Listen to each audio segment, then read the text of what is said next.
Hello students, we are going to learn about standard 9th subject Science and Technology part 2nd Information Communication Technology, the new direction of progress.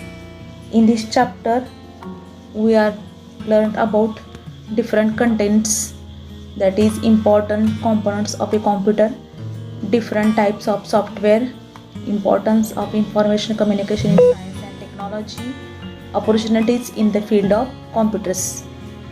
There are different contents in this chapter. Now let us start. That is, can you tell which devices do we use directly or indirectly for collecting, sharing, processing and communicating information? म्हणजे काय की आपण या चॅप्टरमध्ये ICT म्हणजे information communication technology हा धडा शिकायचा आहे, ज्यामध्ये आपल्याला ICTसाठी म्हणजे आपण माहिती आहे की माहिती संप्रेषणासाठी आपण कोणकोणती म्हणजे माहिती एकमेकांना पुरवण्यासाठी आपण कोणकोणती साधने वापरतो, प्रत्यक्ष किंवा अप्रत्यक्षपणे माहिती गोळा करणे, एकमेकांशी शेअरिंग प्रोसेसिंग करणे, यासाठी कोणकोणती साधने वापरतो. दॅट इज याचा आन्सर आहे the term information communication technology includes communication devices and the use of those devices as well as the services provided with their help. म्हणजे याच्यामध्ये आपण ICTचा वापर करून याच्यामध्ये आपण डिफरंट डिव्हायसेस वापरत असतो. आता which devices used, that is different devices used for producing information, for communicating, classifying, saving information, managing information etcetera. For example telephone, computer, radio etcetera. म्हणजे याच्यामध्ये आपण वेगळ्या प्रकारची साधने वापरत असतो. एकमेकांना माहिती आपल्याला जर द्यायची असेल तर त्यासाठी आपण टेलिफोनचा वापर करतो. त्याचबरोबर आपण मोबाईल आहे, त्याचबरोबर रेडिओ आहे, TV आहे, कॉम्प्युटर, लॅपटॉप अशा विविध साधनांचा वापर आपण एकमेकांना माहिती पुरवण्यासाठी, माहिती सांगण्यासाठी करत असतो. आता आपल्याला पुढे बघायचं आहे, दॅट इज हे जे तुम्हाला चार्ट दिसत आहे, हा चार्ट लक्षात घ्या. आपण डिफरंट डिव्हायसेस आपण डेली यूजमध्ये वापरत असतो. याचा वापर कसा करतात, कुठे करतात हे आपल्याला चार्ट तुम्हाला लक्षात येईल. That is name of the device. पहिल्यांदा आपण बघूया कॉम्प्युटर किंवा laptop. What is it used for, याचा वापर कुठे होतो किंवा याचा वापर कसा करतात. तर याचा वापर करण्यासाठी आपण स्टोरिंगमध्ये, प्रोसेसिंग अँड ॲनालायझिंग इन्फॉर्मेशन याच्यामध्ये केला जातो. त्याचबरोबर where is it is used म्हणजे कुठे केला जातो. Houses, offices and various others organisation. Benefits from its use, याच्यापासून फायदे काय काय होतात. म्हणजे मोबाईल आपण वापरतो किंवा संगणक आपण वापरतो, त्याच्यापासून आपल्याला डाटा अँड इन्फॉर्मेशन ट्रान्सफर, आपण एकमेकांना डाटा काय करू शकतो, माहिती आपण एकमेकांना ट्रान्सफर करू शकतो. असे कॉम्प्युटरचे बरेच फायदे आहेत. सेव्ह टाईम, आपण वेळ वाचवू शकतो, बरीच माहिती आपण स्टोरेज करू शकतो.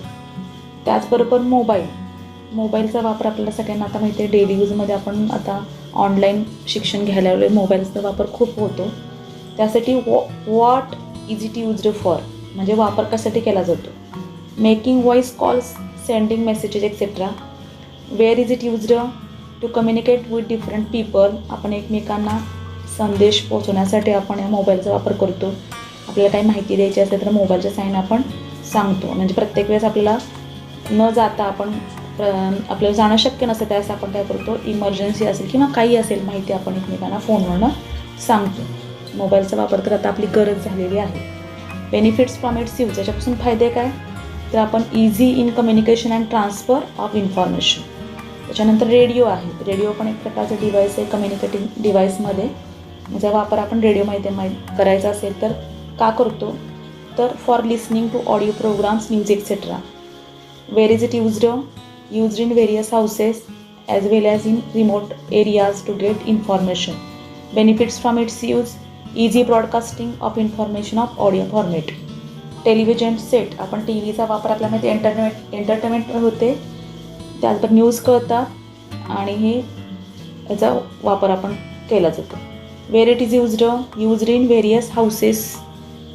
Benefits from its use: broadcasting of information in audio visual format.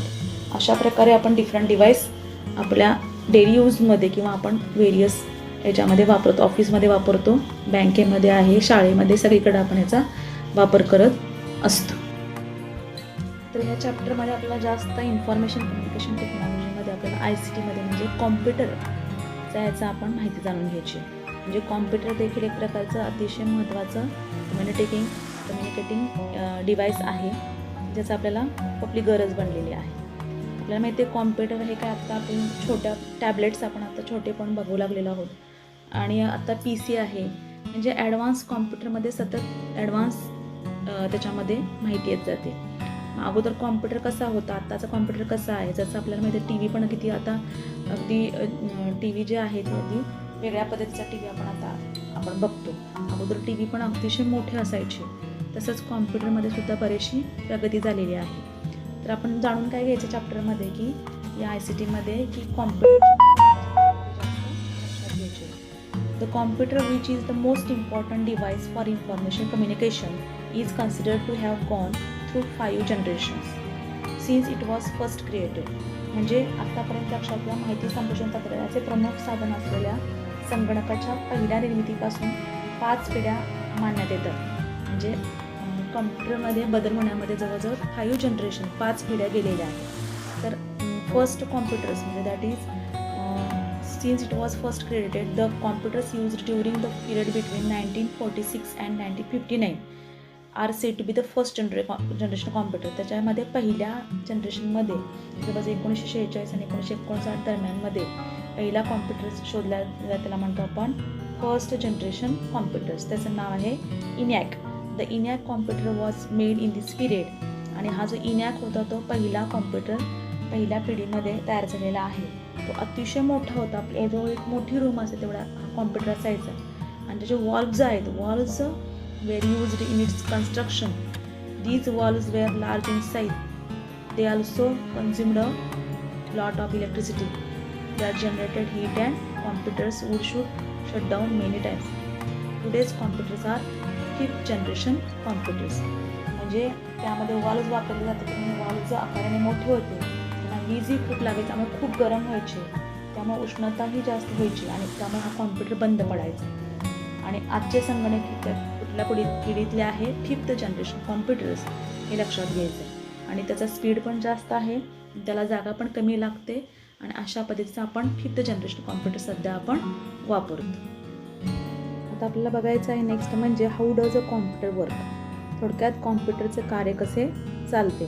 म्हणजे कॉम्प्युटरमध्ये कुठले पार्ट असतात, input unit, processing unit, output unit, असे डिफरंट पार्ट्स असतात. आता इनपुट युनिटमध्ये काय काय असतं, इथं मला पिक्चर दिसतं आहे की all types of information is entered in to the computer through this unit. Generally a keyboard is use to enter data or information. म्हणजे इनपुट युनिटमध्ये आपण काय असतो की ज्याच्यामध्ये आपण डाटा काय करतो, एंटर करतो. म्हणजे फॉर एक्झाम्पल कीबोर्ड आहे, माऊस आहे, अशा प्रकारचे आपण इनपुट युनिट डिव्हाइस असतात. त्याच्यानंतर प्रोसेसिंग युनिट. प्रोसेसिंग युनिट म्हणजे काय, ज्याला म्हणतो आपण CPU, सेंट्रल प्रोसेसिंग युनिट. याच्यामध्ये काय काय असतं की मेमरी युनिट, कंट्रोल युनिट आणि ALU युनिट. म्हणजे याच्यामध्ये मेमरीचं काम होत असतं, कंट्रोल करण्याचं, आणि अर्थमॅटिक लॉजिक युनिट अशा पद्धतीचं प्रोसेस होत असते. अतिशय इम्पॉर्टंट पार्ट असतो कॉम्प्युटरचा. त्याच्यानंतर आउटपुट युनिट. आउटपुट युनिटमध्ये the result or solution or answer is eventually sent to the output unit.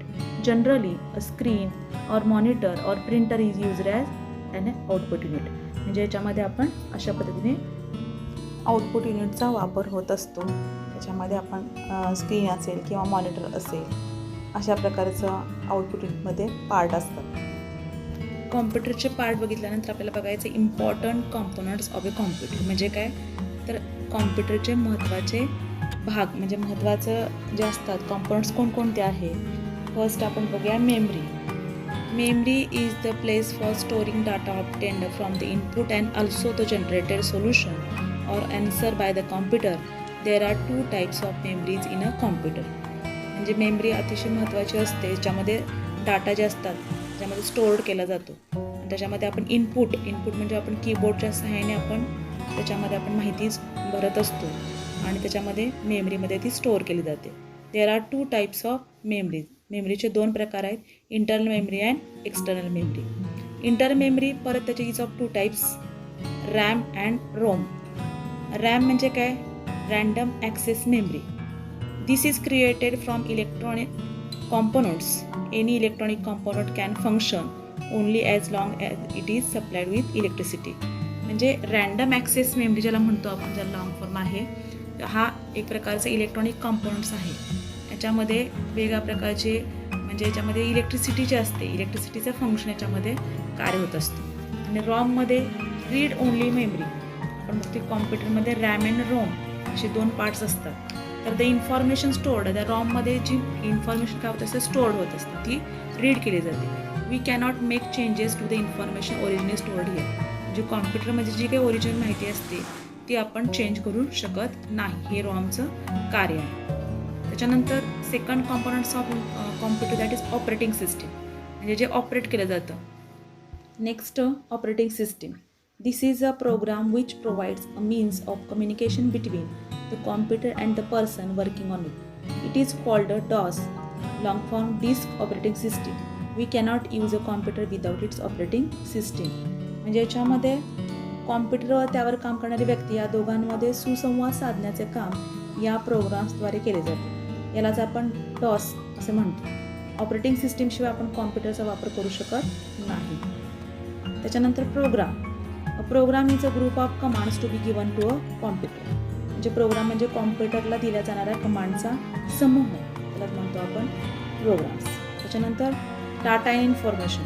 Data is information in its raw form. म्हणजे आपण डाटा जो त्याच्यामध्ये माहिती देत असतो म्हणजे कच्च्या रूपातील माहिती असते. याच पद्धतीने importance components of a computer हे आपण बघितलेले आहोत.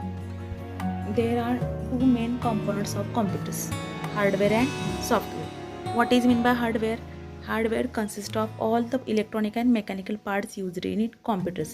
म्हणजे हार्डवेअरमध्ये कॉम्प्युटरमध्ये वापरल्या जाणाऱ्या सर्व भागांचा म्हणजे इलेक्ट्रॉनिक आणि मेकॅनिकल या पार्टचा समावेश असतो. अँड सॉफ्टवेअर म्हणजे software refers to the commands given to the computer, information supply to it and results obtain from the computer after analysis.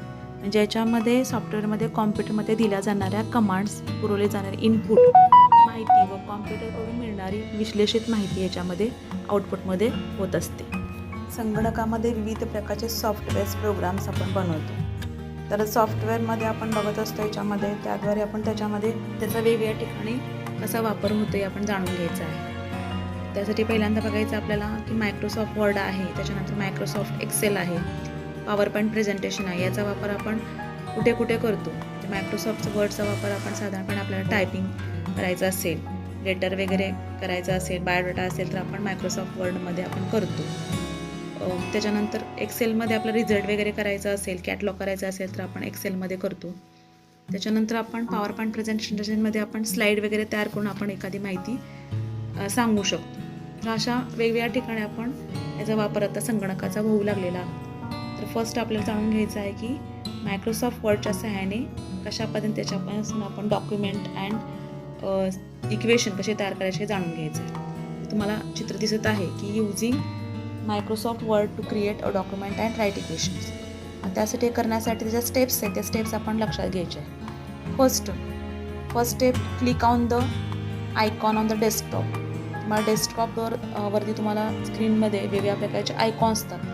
त्या आयकॉनवर तुम्ही काय करायचं, पहिल्यांदा क्लिक करायचं. Second step, select the new option in the file tab and then select the blank document option. म्हणजे file टॅबमधील new हे ऑप्शन निवडायचं आणि ब्लँक डॉक्युमेंट हा पर्याय निवडायचा. Third option, type your material on the blank page on the screen using the keyboard. Use the language, font size, bold etcetera options in the home tab to make the type material attractive. म्हणजे याच्यामध्ये स्क्रीनवरती दिसणाऱ्या कोपऱ्यावरती आपल्याला कीबोर्डच्या सहाय्याने मजकूर type करायचा आहे आणि त्या टाईप केलेल्या मजकुराची भाषा आपल्याला निवडू शकतो आपण. आकार आपल्याला अक्षर ठळक करायचे असतात करू शकतो.